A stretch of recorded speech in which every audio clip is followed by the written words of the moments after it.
వచ్చిన శిక్షణ కార్యక్రమం. సో ఇక మన మహిళా శక్తి కార్యక్రమం మీకు తెలుసు. మహిళా శక్తిలో మనకు ప్రతిసారి ఏమంటారు మన గౌరవ ముఖ్యమంత్రి గారు, విన్నారు కదా మీరు కూడా వింటున్నారా? ముఖ్యమంత్రి గారు ఒక స్టేట్మెంట్ ఇస్తారు ఎప్పుడు, 1,00,00,000 మంది మహిళల్ని కోటీశ్వరులుగా చేయాలి.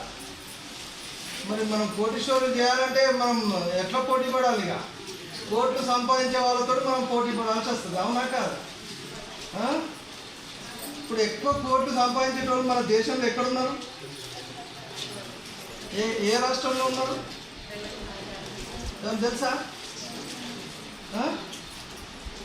గుజరాత్ రాష్ట్రంలో ఉన్నారు, అవునా కాదు? ఎక్కువ పంటలు పండించే రాష్ట్రం కాదు అది. ఎక్కువ చదువుకున్న రాష్ట్రం కూడా కాదు. ఎక్కువ చదువుకున్న రాష్ట్రం ఏది?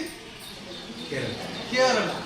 ఎక్కువ పంటలు పండించే రాష్ట్రం పంజాబ్, మన యూపీలో కూడా అగ్రికల్చర్ బాగుంటుంది, ఆ రాష్ట్రం కూడా కాదు. కానీ ఎక్కువ ధనవంత రాష్ట్రం ఏది? గుజరాత్. ఎందుకు గుజరాత్? అది పంటలు పండిస్తలేరా లేకపోతే చెప్తున్నారు? మీరు వస్తుంది, మీకు ఆన్సర్ వచ్చేస్తుంది.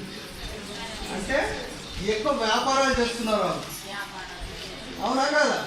అంటే ఎక్కువ వ్యాపారాలు చేస్తున్న రాష్ట్రంలో ఎక్కువ ఆదాయం ఉంటుంది, అవునా కదా? ఎక్కువ చదువుకున్న రాష్ట్రం కేరళలో ఆదాయం లేదు, కానీ ఎక్కువ వ్యాపారం చేస్తున్న రాష్ట్రం ముందు, అవునా కదా? అంటే మన కాన్సెప్ట్ ఏంది? ఎక్కువ ఆదాయం సంపాదిస్తేనే మనం ఎక్కువ డెవలప్ అవుతాం, అంతేనా కదా? మరి వాళ్ళు ఎట్లా డెవలప్ అయ్యారు?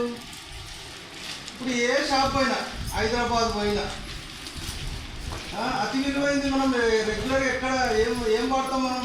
మహిళలు ఎక్కువగా